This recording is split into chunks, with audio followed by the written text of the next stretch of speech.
Hello class.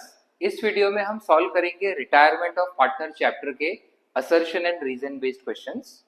पिछले कुछ हफ्तों से हम हर फ्राइडे रिटायरमेंट के ही एमसीक्यू क्वेश्चंस डालते आ रहे हैं, इसलिए इस बार हमने लिया है असर्शन और रीजन का क्वेश्चन। तो चलिए शुरू करते हैं असर्शन और रीजन का सेशन।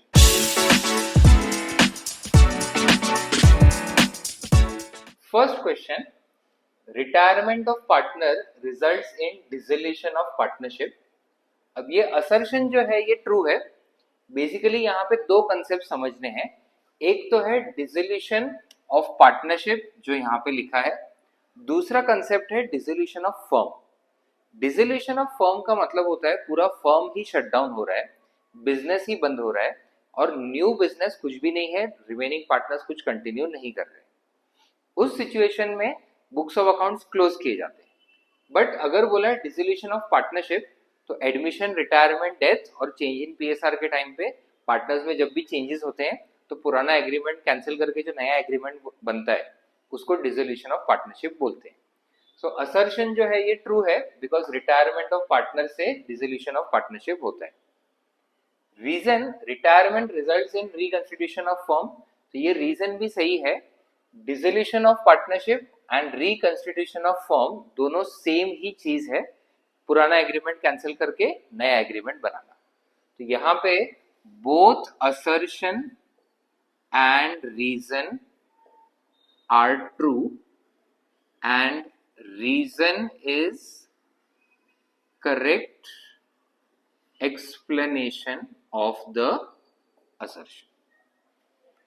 Next question, assertion दिया है in the event of retirement combined share of continuing partners will increase. अब यहाँ पे नॉर्मल वीडियोस जो है हमारे रिटायरमेंट ऑफ पार्टनर की प्लेलिस्ट में, उसमें हमने ऑलरेडी डिस्कस किया है कि जब एक पार्टनर छोड़ के जाएगा तो ऑब्वियसली बाकी दोनों पार्टनर्स को पहले से ज्यादा प्रॉफिट मिलेगा। सो असर्शन में वही बोला है, in the event of retirement combined share of continuing partners will increase, तो ये सही है। Reason, continuing partners may choose to share future profits in a different ratio. अब एक एग्जांपल लेते हैं। Say x, y and z partners हैं जिनका पीएसआर है 3:1 और जेड जो है वो रिटायर हो रहा है। सो नॉर्मल सिचुएशन में जेड का शेयर निकाल के न्यू रेशियो 3:2 होना चाहिए। बट एक्स और वाई जब रिमेनिंग पार्टनर्स कंटिन्यू करते हैं तो फ्यूचर प्रॉफिट्स वो इस रेशियो 3:2 में शेयर कर सकते हैं, या फिर अगर उनको चाहिए तो कोई और रेशियो भी डिसाइड कर सकते हैं। सो रीजन भी ट्रू है, तो continuing partners may choose to share future profits in a different ratio, but ये असर्शन का रीजन नहीं है। सो यहाँ पे both assertion and reason are true, but reason is not the explanation of assertion. Next, third question, during reconstitution of firm existing goodwill is written off in the old ratio. अब reconstitution का मतलब हमने यहाँ पे first question में discuss किया, admission, retirement, death और change in PSR के टाइम पे पुराना एग्रीमेंट कैंसिल करके नया एग्रीमेंट बनाना।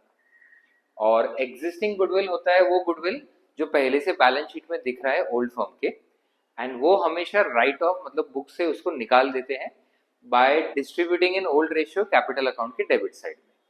सो ये असर्शन जो है ये ट्रू है। रीजन जो दिया है, new goodwill is raised for the entire firm at the time of retirement. अब रिटायरमेंट के टाइम पे अगर पूरे फर्म का गुडविल क्वेश्चन में दिया है तो वो हम पूरा यूज नहीं करते हैं, उसमें से सिर्फ रिटायरिंग पार्टनर का शेयर निकाल के गेनिंग रेशियो में कंटिन्यूइंग पार्टनर्स में डिस्ट्रीब्यूट होता है। सो यहाँ पे रीजन जो है ये फॉल्स हो जाएगा, ऑल्दो असर्शन ट्रू है, रिकंसिडरेशन के टाइम पे एग्जिस्टिंग गुडविल राइट ऑफ होता है। So assertion is true and reason is false. So ये हमारा एक सेशन कंप्लीट हुआ असर्शन एंड रीजन का। नेक्स्ट वीक भी हम रिटायरमेंट ऑफ पार्टनर के असर्शन एंड रीजन के क्वेश्चंस लेंगे। सो अकाउंट्स के अलग अलग टॉपिक से रिलेटेड ऐसी वीडियोस हम लाते रहेंगे, तो चैनल को फॉलो करें और हर अपडेट के साथ जुड़े रहें। मिलते हैं अगले वीडियो में, तब तक पढ़ते रहें।